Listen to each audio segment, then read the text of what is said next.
Morning, everybody. Good morning. Hopefully you can hear us okay. This is a most unusual situation. We're sitting in our living room or my living room broadcasting live from West Austin.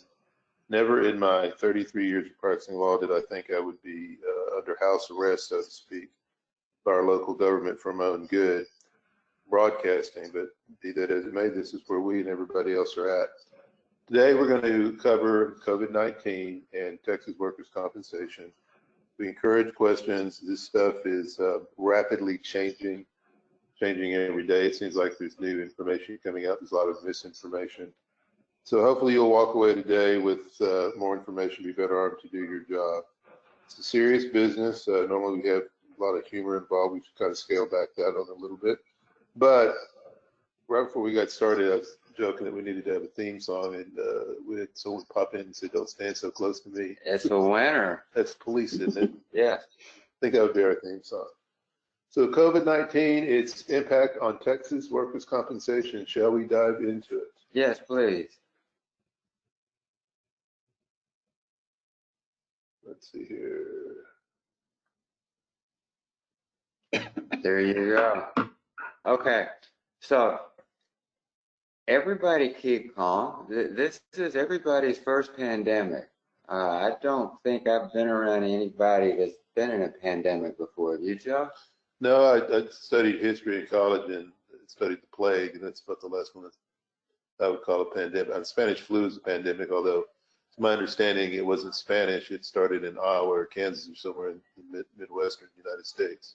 No, and I think one of the first calls I received 2 or 3 weeks ago regarding COVID was, "Okay, Bob, COVID's here. Give me all the answers to all these questions." And I'm like, "Okay, you understand this is everybody's first pandemic. There are no answers to all these questions. We can kind of give some advice as to what we think is going to happen. And the answer you give today may not be the same as the answers tomorrow." Oops, going the wrong way. Okay. Okay, so the legal disclaimer for today. They are designed to provide information and provoke thought and discussion, not provide legal advice. The other thing, and the most important thing, is this whole thing is changing every day. So what we say today may not actually be true tomorrow. One of the interesting things that we've run into, Bob and I teach a course on ethics and morality and claims handling, and ethics is the legal framework, the rules that we all live under and adjust claims under. Morality is a different framework based on personal beliefs, and there's been a lot of intersections and collisions of the two concepts, as we'll probably touch on that as we go through. Whoop. So to me, when I started looking at this, I wanted to know what COVID-19 was, mainly because that's a weird name. I didn't even know what it meant. COVID-19 is the name of a disease. It's abbreviated from coronavirus number 19. The CO stands for corona, the V stands for virus, and the D stands for disease. And they came up with this way for naming stuff based on the World Health Organization's best practices. I love potion number 9. Yes. Okay. I think the only other thing to take into account that there's nothing unique about coronaviruses. Coronaviruses in and of themselves are common. This one, COVID-19, is just a new disease that we haven't seen before in humans.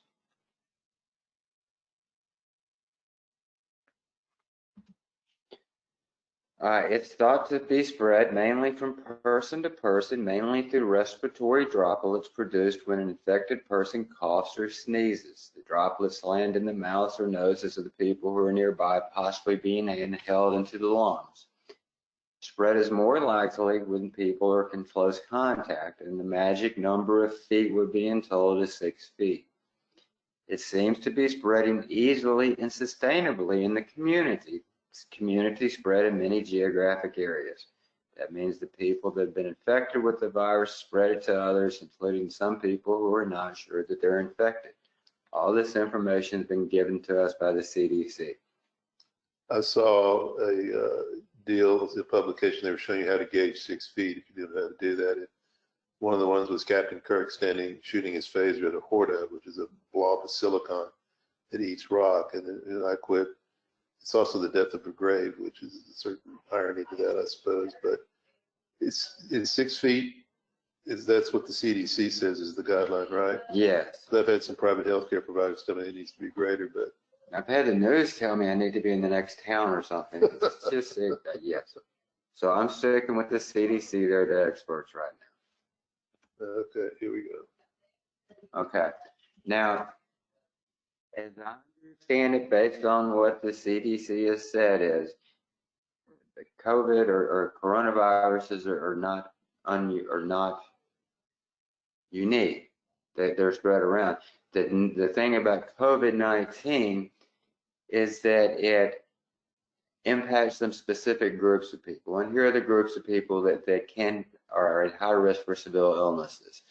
People over 65 years old, people who live in nursing homes or long-term care facilities because they're usually 65 years old or older, people of all ages with underlying medical conditions, particularly if not well controlled. And from comp cases, this is something we need to keep an eye on, is our injured workers who already have these conditions. And those include chronic lung disease, moderate severe asthma, serious heart conditions, immunocompromised people, which may include people from undergoing cancer treatment or other comorbidities, people with severe obesity, people with diabetes, people with chronic kidney disease, undergoing dialysis, people with liver disease.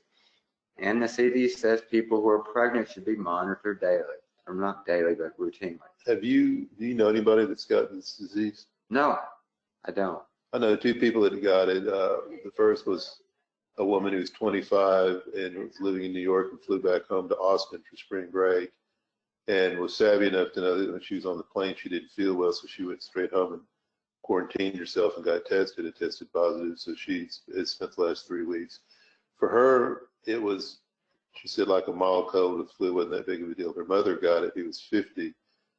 Both ladies were in pretty good shape, and the mother had a rougher time with it, but she bounced back after about 3 or 4 days. But I've heard other stories and seen in the media that it can really be. You can have no symptoms and be a carrier, or you can just, it'll kill you. Yeah. And everything in between.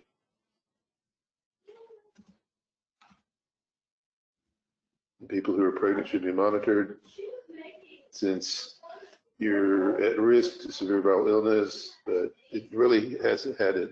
The data, which is still new, really hasn't shown an impact. But I wouldn't want to be a pregnant woman with this. I wouldn't want a baby with this. God, you can't go away. Okay. So, and the big question that boggles my mind and that I think about are how many cases are actually out there? Because if you actually look at the news media, sometimes it acts like it's the end of the world. Well, it's really low in Russia. According to Russia, yes. So the first disclaimer, I don't think anybody really knows how many cases are actually out there because not everybody's tested. The symptoms in some people are very minimal to no symptoms, so I'm not sure they actually know. But the CDC has given us the numbers. All 50 states have reported cases of COVID-19. As of this morning, the last time I looked, the total number of cases in the United States was 579,005. Out of that, 22,252 deaths have been attributed to it. Assuming I'm doing my math correct, that's a little under 4%. Okay. And then I went and looked up at the U.S. population. The U.S. population is around 330,954,000. If I'm doing my math right, about 0.17% of the population had in Texas. There's a total number being reported today by the state of Texas of 14,624 diagnosed with 318 deaths. That's 2%. Total population of Texas is right around 29,470,000. So the COVID rate in Texas is 0.05%. how does that compare to flu or any of the other? I have no idea. I think the bigger concern, and why we're all doing this, is even at 0.05% or 0.17%, our health system is not designed to treat that massive an influx at once. And that's one of the biggest issues that our country and our states are dealing with. So let's go to Texas. So let's go to Texas and the impact of COVID-19 on workers' comp. And the way we've looked at it so far is it impacts it in two ways. The first one's the big question. If somebody gets diagnosed with COVID-19, do they suffer a compensable injury? And we spend a whole lot of time each day talking about that. The second question, and the one that's going to plague us for a while, is, okay, I have a compensable injury. It's not COVID-19, but my injured worker develops COVID-19. How does that impact the pre-existing injury?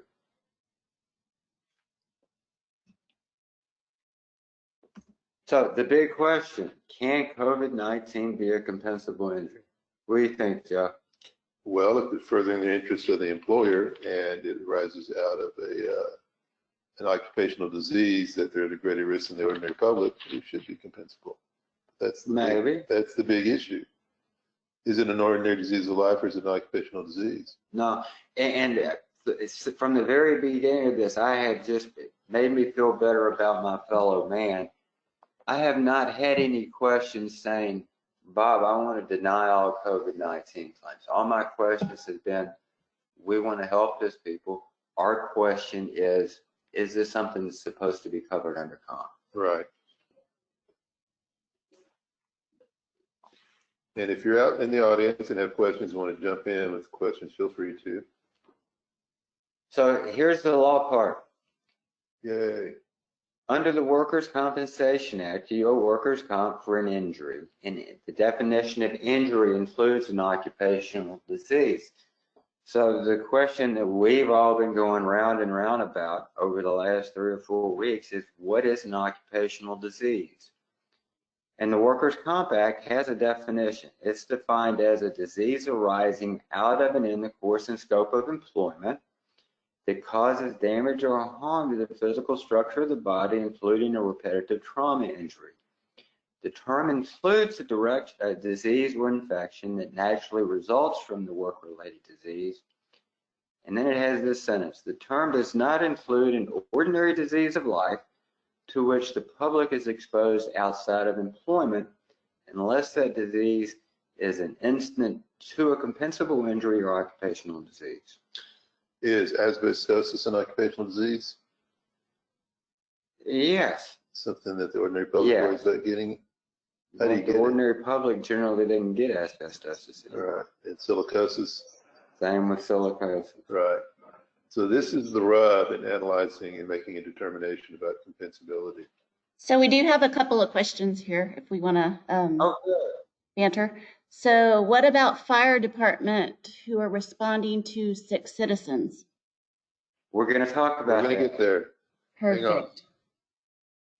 And then strict interpretation of ordinary disease of life says no, but when you link to source individual at work, this is tough. I know, right? So that's what we're going to talk about in the next 2 slides. Those are excellent questions. Any more questions? Kudos to those 2 questions, by the way. And here's what I've been fretting over for weeks now is, what is an ordinary disease of life? What's the general public? And what's the general public? So, and I went and looked at the case law, and the case law and the courts have skirted the issue. They haven't really given us any guidance. You know, 2, 3 weeks ago, we did a webinar right when this stuff was popping up, and we were talking about different classes of folks, different occupations that might be at a greater risk, and they were first responders, healthcare providers, people in the transportation industry. I don't think at the time we had grocery clerks. Or liquor store people. Or liquor store people. Like I walked in the liquor store the other day wearing 2 black bandanas and a surgical mask, and I said, I'm not here to rob you, I just want to buy some tequila. Relax. But if you strictly read the statute, regardless of occupation, it says it doesn't include an ordinary disease of life. Yeah. Then you have causation issues. Yes, and you have causation issues. Any other questions before we go to the next slide? No, I think you're good. A few chuckles. So let's look at the case law and what the case law has told us about ordinary diseases of life. I know, right? Really? So what is an ordinary disease of life? So there's not a lot of cases that really discuss it. Beulah came out in 1978. It's a Waco case, and it's cited by all other cases. And the court said some really unique things here. And it says, it has been the uniform holding of the courts of our state that illnesses like cold, sore throat, and pneumonia resulting solely from exposure to rain, wind, wetting, and cold weather in the course and scope of employment are not personal injuries or diseases or infections as naturally resulted therefrom. The meaning within the workers' compensation statute, although the evidence in this case showed that by reason of the employment at the time, the employee's exposure to the elements causing his illness was traceable to a definite time, place, and cause, was greater than exposure for the public generally. This is somebody that was stuck outside in the cold, wet, and rain, and everybody agreed that that's what caused his illness. And the court said in that case, it's an ordinary disease of life.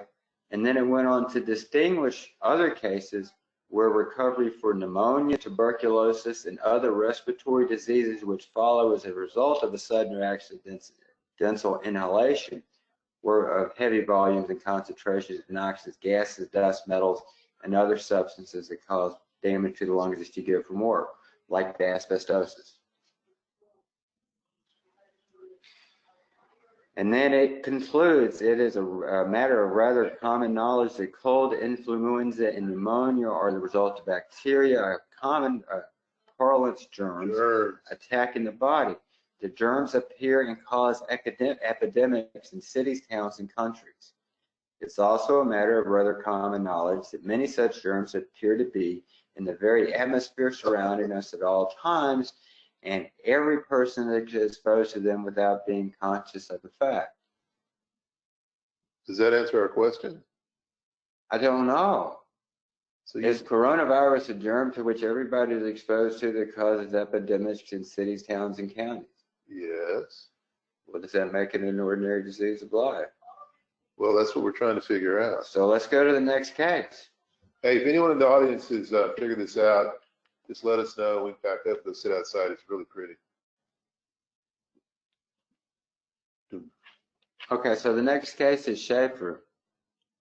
And this is the big case that everybody talks about in this stuff.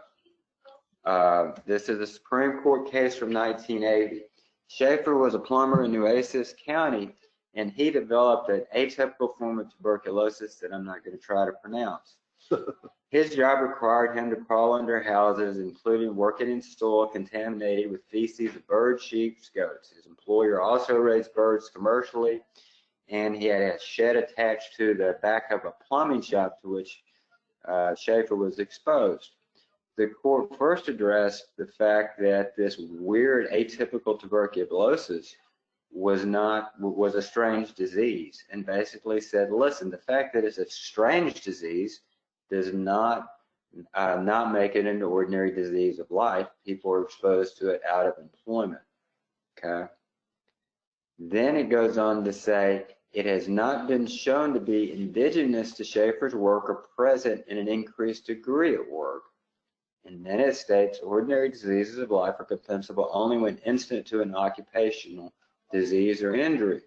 So in Schaefer, although the court didn't come out and say it, it starts taking a look at whether Schaefer's work exposed him to this disease, to the tuberculosis, at an increased degree, and addressing whether it's an occupational disease. It seems like to me that a first responder, a transportation worker, a grocery clerk, a healthcare professional might fit in within that framework. Maybe. I don't know. Should we keep going? Yes, let's keep going. We do have a question. What about tuberculosis in healthcare workers? Same analysis. It's the same analysis. And I had a case recently where it was a call center and everybody's coming down with typhus and they were getting it from fleas and no one knew where the fleas were coming from at first. And shared a building with a vet. So everyone pointed the finger at the vet. We went down and investigated the vet. Vet got a clean bill of health. There were no fleas in the vet's office, but everybody was getting typhus from these fleas. So I checked the CDC website, and this particular county in South Texas has the highest rate of typhus infection in the United States. And one of the workers who tested said, "Oh, I get this all the time. I get bitten at home, and there's fleas in my yard and stuff like that." And so the cases ended up being denied because there weren't any greater risk than the ordinary public. It turned out the fleas were coming in from outside on possums and raccoons. They were coming up in the ceiling and nesting there. So at first blush, everyone pointed the finger at the vet, said it must have come from the vet, but there's a huge causation issue. no, and as I've gone through the cases and as I look at this stuff and everything I've ever done in the past, the focus typically is not on whether it's an ordinary disease of life. Right. We go straight to whether it was caused by the employment, and most times you can't show tuberculosis was caused by the employment. And we went back and looked at all the case laws going back to when the Earth was cooling and dinosaurs roamed our planet, and the courts have all kind of done the same thing. Right. We've done a lot of digging in the law books the last 2 weeks. So, and the last case I wanted to talk about regarding ordinary diseases, Hernandez. And Hernandez tries to sum up what everybody else is saying too. Hernandez says that the statute provides that an ordinary disease of life shall not be compensable except where it is an incident to an occupational disease. An ordinary disease is one to which the general public is exposed outside of the scope of employment. Goes on to say, implicit within this definition is the proposition that all diseases outside of employment are ordinary diseases. Okay. So I'm assuming that makes sense to everyone because it didn't to me when I read it. Then it goes on to say, as used in the statute, ordinary diseases encompass all diseases except occupational diseases, which in turn are then determined by their relationship to the employment. What does that mean? I have no idea, so I kept reading. It's a good thing.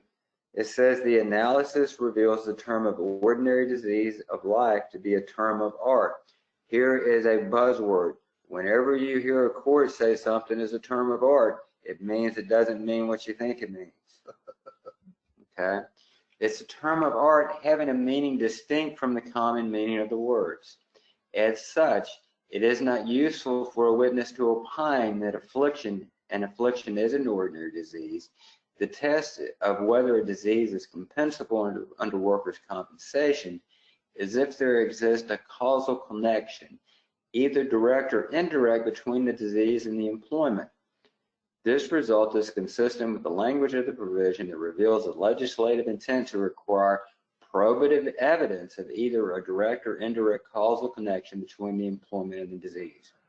And then the court goes on to say, therefore, we find that it's not necessary to reach a determination of whether Hernandez's injury is an ordinary disease.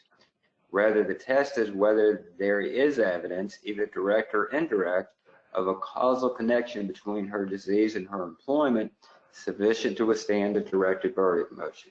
Absent evidence of the causal connection, her disease is not compensable and it's not an ordinary disease of life. Now, this is a decision out of the Corpus Christi Court of Appeals. It's not a Supreme Court decision. Well, wait a second. What the hell does it mean if you've got a situation like we've got all over Texas in the United States where in Austin we're supposed to be wearing masks when we walk outside, and so there's a risk of getting it, yet you go to the hospital, you got healthcare workers, you call the fire department to come help you out. They're exposed. How are we supposed to, how's the claim to just supposed to sort this out? And my answer to that, this is my first pandemic, Joe. There's not a good answer. The courts so far have held that they really have not addressed the issue of defining occupational disease, except defining it in the negative. They said, well, an ordinary disease of life, but they define it in negative. Unless you can show it's related to your employment as an ordinary disease of life. What about the calculation of risk to the ordinary public? What is the ordinary public today? You go out on MOPAC at 5, it's a wasteland. There's nobody. No, and here's another question for you, because we're looking at these risks in the public, and we're going to talk about this later. We should be asking questions to the audience, not to each other. Yeah. We don't know the answer. The ordinary public today, is it going to change in 3 months?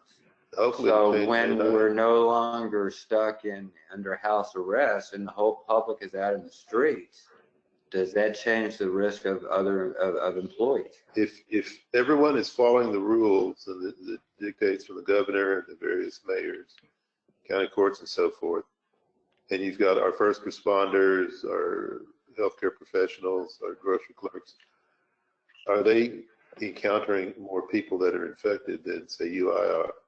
I don't know. Hit the next slide. I think we even have some stuff to talk about. Yeah, I think we are.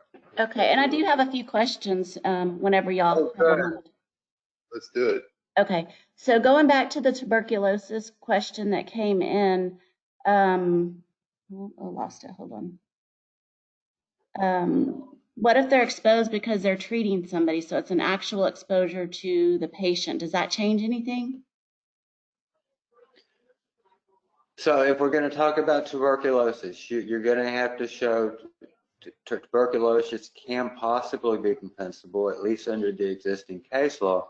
What they're required to show is that somehow their employment put them at a greater risk of harm, like treating somebody with TB, and then they have to draw the causal link that exposure was a producing cause of the condition. Regarding TB, they're also, depending on their employment, specific testing requirements and other things required too. Okay.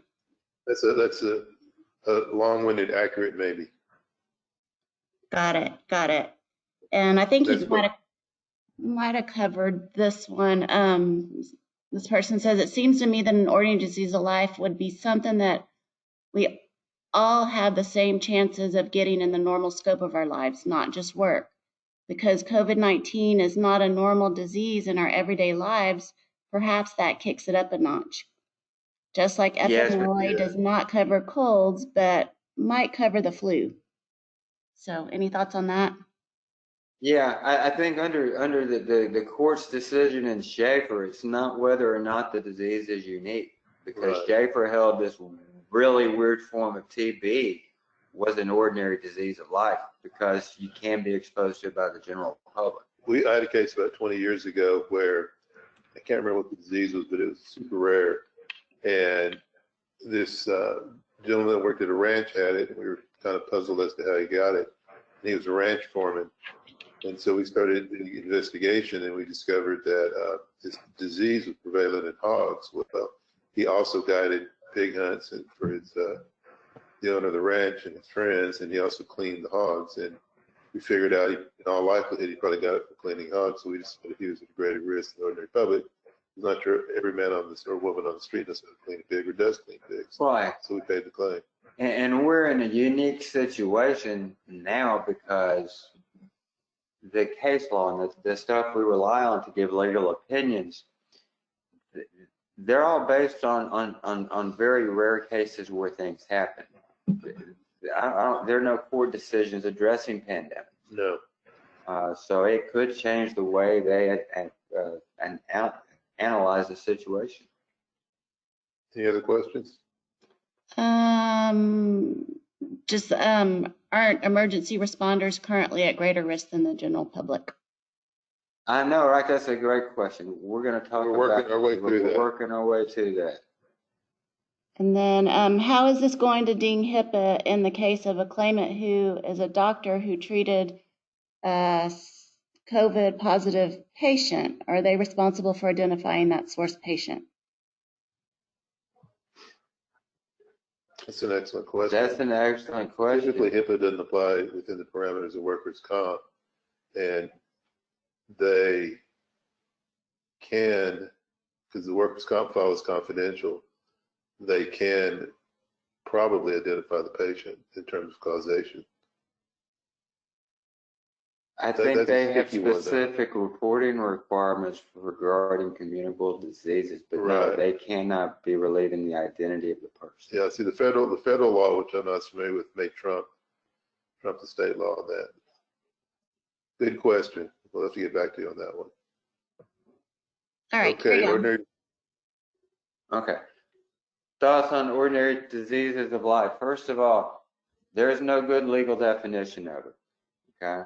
So when we're looking at COVID-19, the way I look at it or trying to figure it out, is it like an accidental inhalation of heavy volumes or concentrations of noxious gases or something, like something typically we see in occupational diseases? Or is it more like a cold or influenza or pneumonia that are a result of a bacteria common to everybody? And that's going to be the question we're looking at if somebody ever asks the question, is COVID-19 an ordinary disease of life? A number of questions have been to, and this is the ones we get on the telephone. Is COVID-19 indigenous to a workplace or present to an intense degree in that workplace as compared to the general public? What do you think? I think in a healthcare facility, yes. Yeah. I think possibly in a grocery store. And wherever a first responder goes or is called to, depending on the nature of the call, probably. So yes, theoretically, I think yeah, it's they're more likely to a greater risk of harm.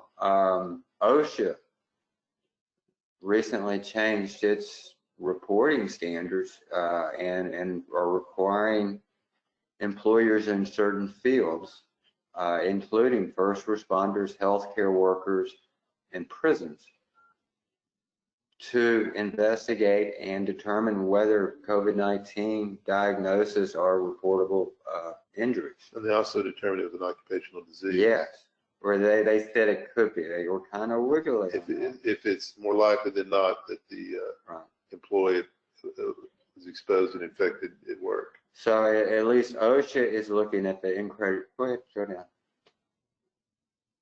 OSHA is looking at whether it's a greater risk of harm. I think the Division of Workers' Compensation, that's their gut reaction, is to look at these as a greater risk of harm. It raises some other questions that we kind of touched on. Do the shelter-in-place requirements or the quarantine orders impact whether it's indigenous to the workplace? So we're required to stay home. If we're required to stay home, but other workers have to go work, does that put them at a greater risk of harm? I think common sense would dictate yes. Okay. And then does that mean that after the shelter-in-place orders are gone, after the quarantine orders are gone, and we get to go out in public, are those same employees, will they be at a greater risk of harm? That's a good question because it'll depend if the virus is extirpated or if it settles in and becomes like the flu. Right. So in that case, that means, well, if you got COVID-19 at the right time when people were sheltered in place, then it might be compensable. But if you got it at a different time, it's not. Is that fair? So is the practice law an art or a science? According to the Supreme Court, the Corpus Christi Court is an art. Yeah. These are tough questions. I mean, we do not know the answer to these. We could give I hate to use the phrase half-assed guess, an educated guess. But no. I think it's going to trend towards compensabilities for certain types of employees out there. Yeah, I think it is too. And among those will be the first responders, the hospital workers, and people like that. Yeah, transportation clerks. So here's a few questions that came up from that. So what is the difference between the flu and COVID-19 for first responders? Is it that COVID-19 is a pandemic? Yes, it's scary. Got it. I mean, to me, that's the best answer I can give. COVID-19 is new. And not only is it new, but the effect that it's and what it's doing to the population. I mean, we're all basically supposed to stay home and wear face masks if we go out. So it's altering to some degree the definition of the ordinary public. Okay. And I think the other thing, and this is where I go, everybody be calm. This is our first pandemic. The flu has been around for centuries. COVID-19 has never been here before. So I think everybody is approaching it differently simply because it's new. So does the injured employee have the burden of proof COVID-19 is not an ordinary disease of life, or must the carrier or self-insured prove that it is? That's a great question. What do you think? I still think the worker carries the burden of proof, but again, under the circumstances, I don't know. No, I think that's one of the things that at some point the courts, I mean, it's a fine point, but if you're trying to decide whether it's a compensable injury or not, again, well, he just doesn't have enough proof. He can't prove it's not an ordinary disease of life. That can make a huge difference between him having to prove that it's not and me having to prove that it is. We handled the Ebola cases a couple of years ago, the two nurses up in Dallas, and I thought that was challenging and hard. This is just blowing the roof off that. No, it's questions to which there are no answers right now. Okay, so all the cases when talking about whether it is an occupational disease or whether it's an ordinary disease of life, it all comes down to talking about this causal correlation. That we do know something about because that's what all the courts have always talked about. To be a compensable injury or even a compensable disease, the employment must be, and the magic word is producing cause of the injury or occupational disease. And the courts have defined what producing cause is. In the Transcontinental Insurance Company versus Crump case, the court held that producing cause in workers' compensation cases are defined as a substantial factor in bringing about an injury or death without which an injury or death would not have occurred. Okay? So going back to the first responders or even the hospital workers, if they are diagnosed with COVID-19, does that mean it's a compensable injury in and of itself? Still has to be at a greater risk than the ordinary public. Even if it's a greater risk than the ordinary public? They still have to prove causation. They still have to prove causation. They have to produce the causal link. So even if they get COVID-19, they have to show that their employment was a substantial factor in bringing about the disease without which it would not have occurred. In the 90s, when we were handling the HIV cases, we would, to try to ascertain whether the worker had got it from a patient, you could do a series of testing on the genetic structure of the virus, and it mutated, it changed. It only had a 3 or 4 week window, and we were able to link and show that it came from a particular patient, and that usually would solve the causation issue. But to my knowledge, you can't do that with the COVID-19. You can't do it with COVID, at least because again, there's so many people. There's so many people with it, and I think that's one of the challenge aspects. Yes, I'm a healthcare worker. I'm exposed to it every day. And then I come home to my spouse and I went to the grocery store. Then it begins getting more difficult. Right. Yeah. So we thought it'd be helpful to kind of give an overview of how the other diseases have been handled through workers' comp. No, and I don't think we're going to go into great detail of these, but they give you some insight regarding Lyme disease. Lyme disease has been addressed at least in a couple of cases by the appeals panel. And Lyme disease is spread by ticks. What kind of ticks? Deer ticks, huh? Right. Okay. And what they've held is absent medical evidence showing a causal link that somehow the employment caused the Lyme disease, which in none of these cases they were able to really prove. They could not establish the Lyme disease was compensable. And this, they couldn't really time whether they got the tick bite while they were working as opposed to somewhere else. Right. Causation issue.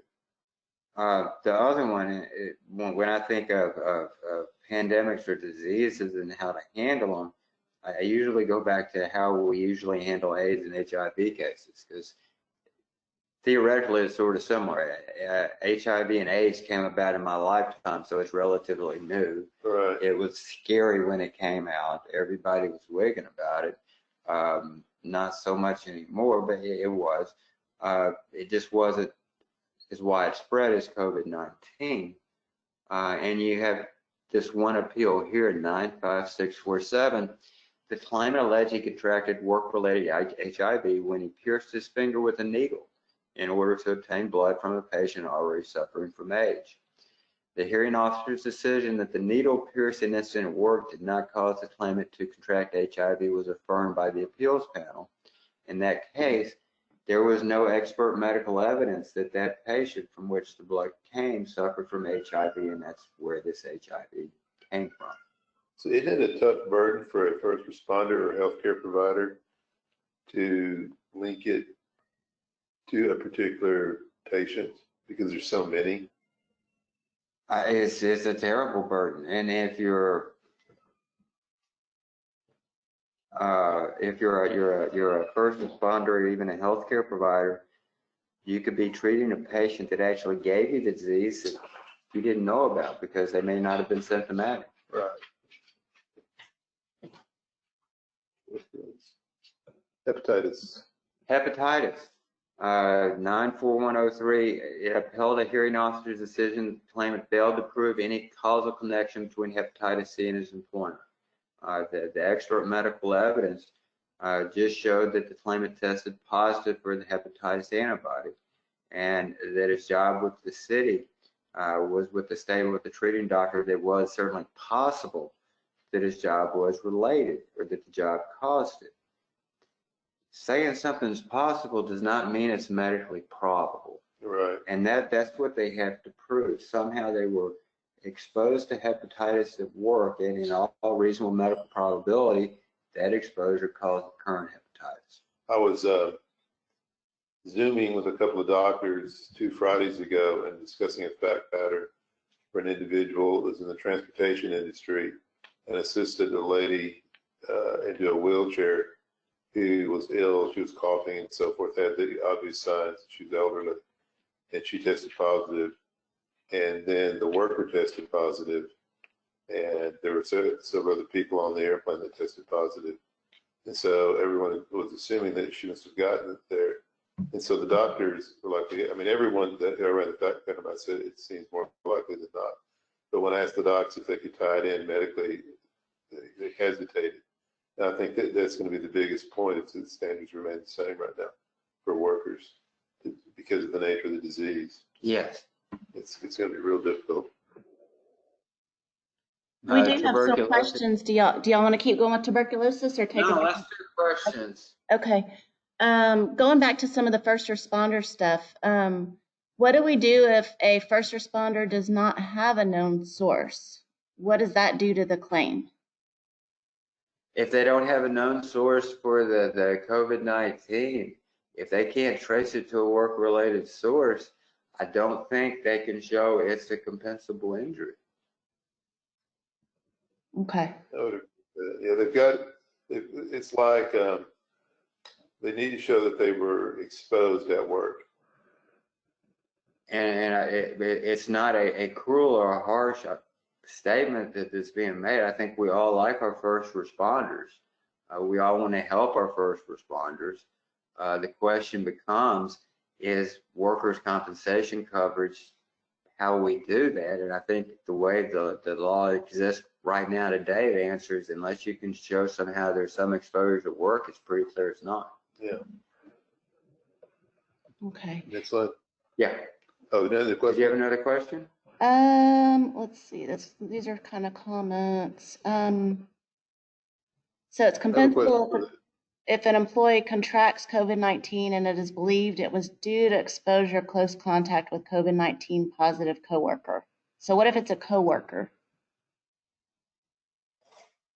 Same standard. I think it's the same standard. I think it depends on, I think it depends on two things right now. One is, what sort of work is it? Are they a first responder? Is it that type of environment? Right. Or is it the liquor store? Well, there's a lot of traffic. Yeah, there's a lot of traffic at the liquor store. Our governor has informed us all that that's an essential service. So are lawyers. So are lawyers, but I would like liquor more than lawyers right now. But if it's a co-employer at a liquor store, and other than the fact that you worked in a liquor store in the COVID-19 crisis, you would be stuck at home self-sheltering, does that place you at a greater risk of harm? Ultimately, it's going to roll back to the same analysis, whatever that ultimately. I think so. I mean, frankly, I think this is going to be a tectonic shift in causation on these type of situations once some of these get into litigation, or maybe at the legislative level. Interesting. So if I'm a employee in my office and I come in with COVID, and then I have 10 other employees that report to me that also end up with it, other than I might have been the source initially, how would that be handled? That might have brought it to my other coworkers? And that's a great question. How might that be handled? I don't know. I think the initial analysis is, did the work expose them to a greater risk of harm? What's the nature of your job that would put you to greater risk than the ordinary public? What's the difference of them coming in your office and seeing you instead of going to the grocery store and seeing a cashier? Are you at greater risk? Are they at greater risk working with you, or going to the grocery store, or trying to go to the ER? And I think that's where the questions are going to boil down to. Okay. So we've got, what, 5 minutes? Have we really been talking for an hour? How long is this thing? It was going to go an hour. We've got time to go another 30 minutes if people are, it looks like questions are still coming in. So if you're, if you want to keep going, okay. There is a few more. How's return to work being handled for COVID positive workers? Is this essentially up to the employer, or are there any guidelines around? Oh boy, oh boy, oh boy, oh boy. I've talked on the phone more in the last 2 weeks than I have in my 33 years. Okay, so the first question is, are we saying he's tested positive for COVID? Is it work related? Well, I think read the question again, because I understood the question was they're positive and they want to return to work, or they've gone through the disease process. That's how I'm reading it. It's a positive, COVID positive worker returning to work. Ooh. How is a return to work being handled for COVID positive workers? Is this essentially? If the COVID is the compensable injury, I think you have to go with what the doctors or the CDC is saying. Right, which is the question that's kind of easy. The harder question is, okay, I've had this guy off with a lumbar sprain strain. That's his injury. While he was off work, he developed COVID. He's on light duty. He's been released to light duty, but for the COVID. Do we owe tips? Because he can't come back to work. He's on limited duty, but the reason he can't come back to work is COVID-19. That's the question that everybody's wrestling with right now. It's a question. I think there's an argument to be made that, yeah, we would have worked for him, but for the fact that he has COVID-19, so his disability is not related to the compensable injury, but it's related to the COVID-19. Right, which means we wouldn't have tips. Yes.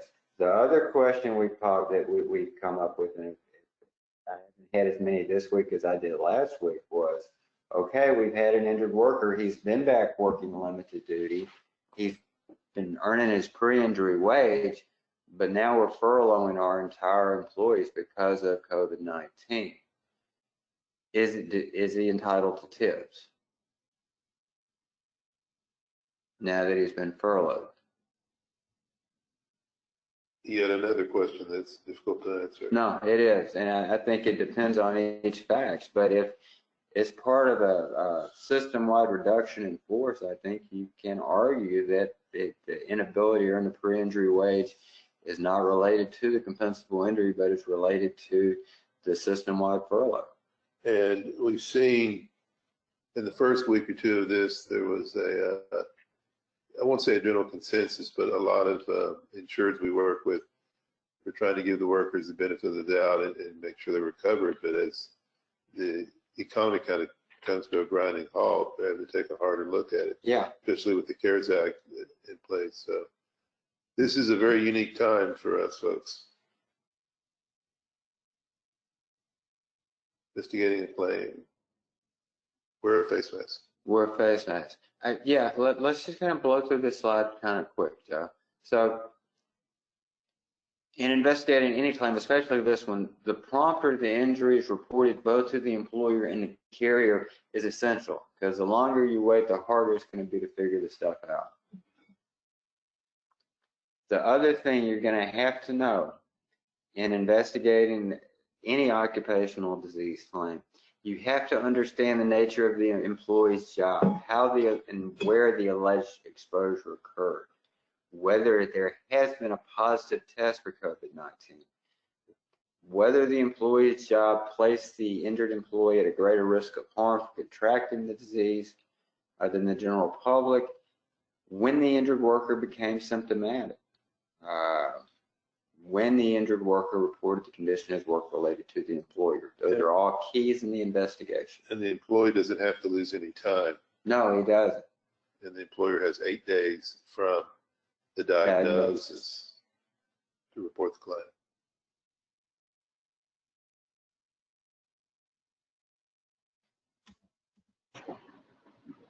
Who pays for the test? Who pays for the test? I've had that question. You know, I've always treated it like HIV. It's even if you don't know the claim, it seems good business just to pay for the test. There's an appeals panel decision that actually discusses that. From 1994 to 95, it's going to be penny wise and pound foolish to pay for initial testing. The payment of benefits, should an employee be instructed to self-quarantine? We kind of discussed that. Be cautious and conscious of the employee's privacy rights. Certainly, and I think the way I've seen employers treat it is they let the workers know that they have been around somebody who's been diagnosed with COVID-19. They have not been identifying who that person is. Yep. So remember your privacy concerns. Okay, first responders. There's some special rules regarding first responders. Let's talk about the first one.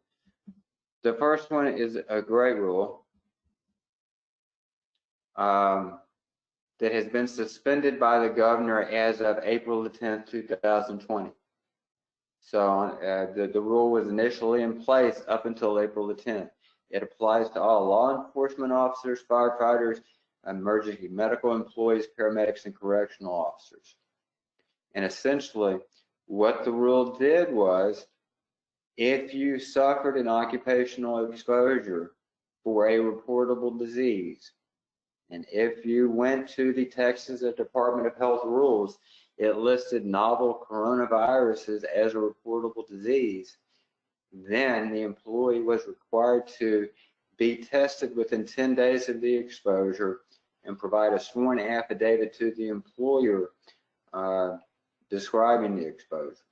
And I think one of the reasons it was suspended was not just because you're exposed doesn't necessarily mean you qualify for a test, and there's some federal rules in place. Regarding the test. Yeah, and so the first responders were caught between a rock and a hard spot because they couldn't get the test. And if they wanted to do the claim, boom, they get caught. No, and they couldn't tell if they were exposed or not while they were at work. Right. I mean, the whole testing thing was bizarre because there were not enough tests to go around. Are you supposed to get tested every day you go to work? It didn't work. So I kept waiting for something to suspend it, and they eventually did. So just be aware the rule is out there. It technically was applicable up until April the 10th of this year. It's no longer, it's been suspended until the governor does away with his emergency declaration. So does this include military, the state National Guard, and State Guard? This rule only addresses the law enforcement people. It does not address the National Guard.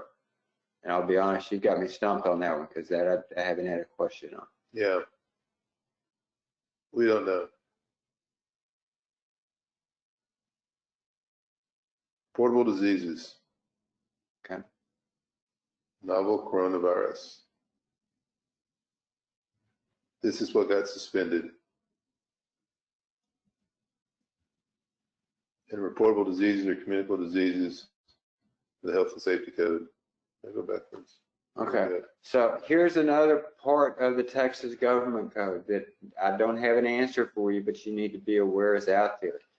Government Code Section 607.054 says a firefighter, peace officer, or EMT who suffers from tuberculosis or any other disease or illness of the lungs or respiratory tract that has a statistically positive correlation with the service as a firefighter, peace officer, or EMT that results in death or partial total disability is presumed to have contracted the disease or illness during the course and scope of employment. So it raises a presumption that a disease occurred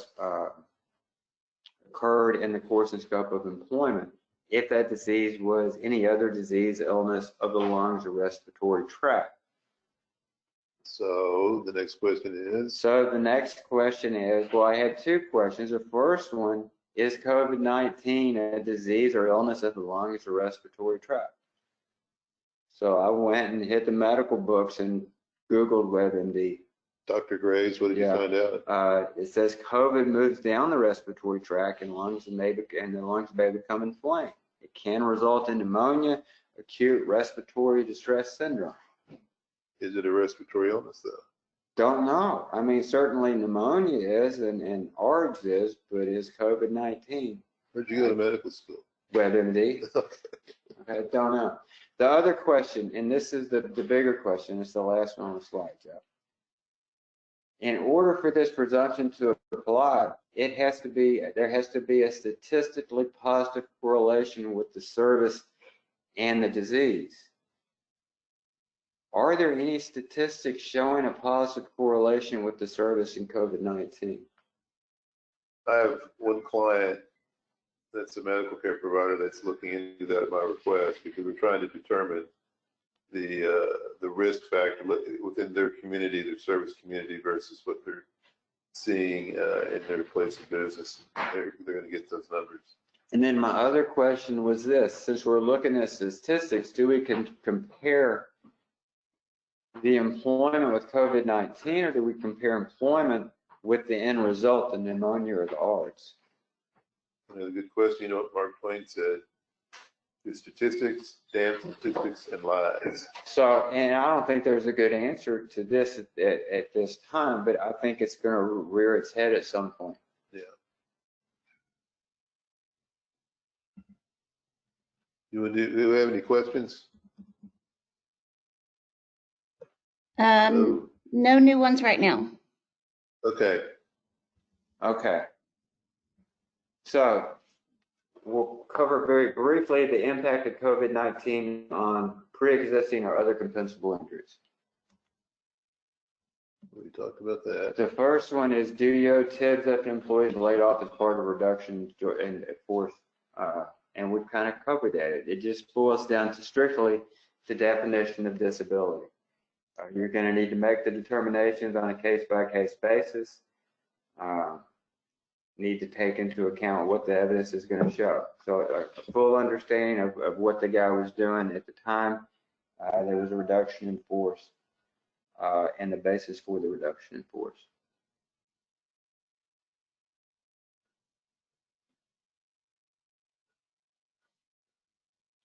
This is where the ethics and morality collide. Ethically, you're within your rights, probably, depending upon the facts, to dispute liability for TIBs in this situation. But I know many, both carriers and employers, that are opting to continue to pay for a certain time period.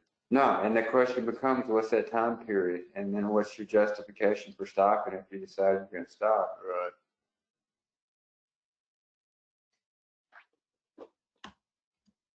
How will COVID-19 affect the extent and treatment of existing injuries? Right. So, I mean, first, right off the bat, if you had somebody that's injured now or was injured 3 weeks ago and they're trying to get care, doctors aren't seeing people. So there's going to be a delay in receiving treatment that's not emergent. There's going to be some delay in recovery. There's going to be certainly a delay in return to work, both due to the injury and one question we're starting to look at is what's the economic impact on the state of Texas? Right. If the job market goes down after all this is over, there may be a delay to return to work. Designated doctors' RMEs are not being scheduled now. As a result, claims are just kind of on hold. People are paying benefits without a way to move the claim forward. One of the things that we're going to see are allegations that the pre-existing or other injuries were somehow worsened by COVID-19. So, like you had an injured worker who had COPD. Mm-hmm. Is that going to be worsened by COVID-19? And that is the end of the seminar for all of you who have watched the Tiger King so far in the last few weeks. Y'all can't see Bobby. He's actually wearing that shirt right now. I am. I look hot in it too. And Joe, you said you were going to pull some teeth. Did you pull any of your teeth for this? No comment. That poor guy, when he got his teeth fixed, Netflix refused to show him with his teeth fixed. So I want to say thanks to Bob Graves who put the PowerPoint together. He and I usually do these things jointly, but it's been so intense. He volunteered to do it, and he did, I think, an excellent job. This is one of the more difficult presentations we've done because usually if we don't have the answer, we make one up, but this is serious business, and I think we probably posed more questions, but I think to get to the end result where we need to be as a community, as lawyers, as claims professionals and so forth, we need to understand what the questions are and how we're going to get there. So give us your feedback if you would, please, because we always want to strive to do better the next time. And please let us know if you have any questions. Again, I'll start out. This is everybody's first pandemic. We're all figuring this out as it goes along. But if you send us an email, we're running a little behind on email, so be patient. Understand. Well, you're getting a lot of comments about how wonderful this was, and they're very thankful for the information. A few questions about whether or not the presentation will be available via PDF. If you send it over to us, I'll do that. We will have that posted and available. Anybody else have any questions? I'm going to hang here for a few seconds just to see if there's anything else. You're getting tons of compliments, guys. Thank you. Thank you. It's the shirt. I should have worn one like it. When I was a young lawyer in Austin, everybody seemed to have tigers, and I was living with David